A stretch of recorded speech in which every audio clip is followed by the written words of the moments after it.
আজকের ভিডিওটি beginner friendly কিছু নায়াসিনামাইড সিরামের সাজেশন নিয়ে। তো ফার্স্টে যেটা নিয়ে বলবো সেটা হচ্ছে ডার্মাকোর 5% নায়াসিনামাইড সিরাম। এটা পার্সোনালি আমার ব্যবহার করা হয়নি, কিন্তু ইন্ডিয়ান এই ব্র্যান্ডের সিরামগুলো খুবই ভালো, দ্যাটস ওয়াই আমি আমার লিস্টে রেখেছি।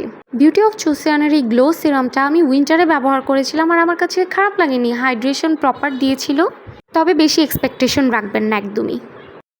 আর কসডিবাহার এই সিরামটা তো অনেক পপুলার, আমার মনে হয় অনেকেই ইউজ করেছেন। অনেস্টলি বলতে এই সিরামটা আমার কাছে খুব একটা ওয়ার্দি লাগেনি। আই ডোন্ট নো ওয়াই এটা আমার স্কিনে তেমন একটা ইফেক্টিভ রেজাল্ট দেয়নি। মিনিমালিস্ট ব্র্যান্ডের সিরামগুলো ভালো আমি যতটুকু জানি। এই সিরামটা আমার পার্সোনালি ট্রাই করার ইচ্ছা আছে, আমি স্টিল নাও ট্রাই করিনি এটা। তো আমার উইশ লিস্টের একটা সিরামও আপনাদের জন্য সাজেশন হিসেবে দিয়ে গেলাম। এরপরে যেটা আসছে সেটা হচ্ছে প্লামের 5% নায়াসিনামাইড।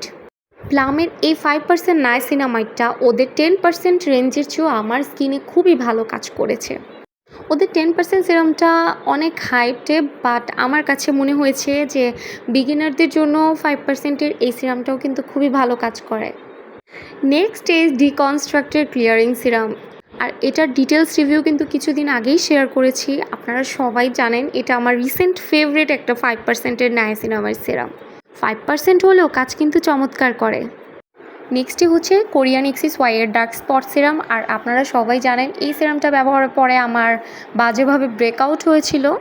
তবে এটাও খুবই ভালো একটা সিরাম, আর এটার মিনি একটা সাইজ আছে, আপনাদের যদি ইউজ করার হয় অবশ্যই মিনি সাইজটা প্যাচ টেস্ট করে নেবেন। আর এসব সিরাম কিন্তু 2-3 মাসে আপনাদেরকে একদম ফর্সা করে দিবে না, বা 2-3 মাসে এগুলো থেকে রেজাল্ট এক্সপেকটেশন করবেন না।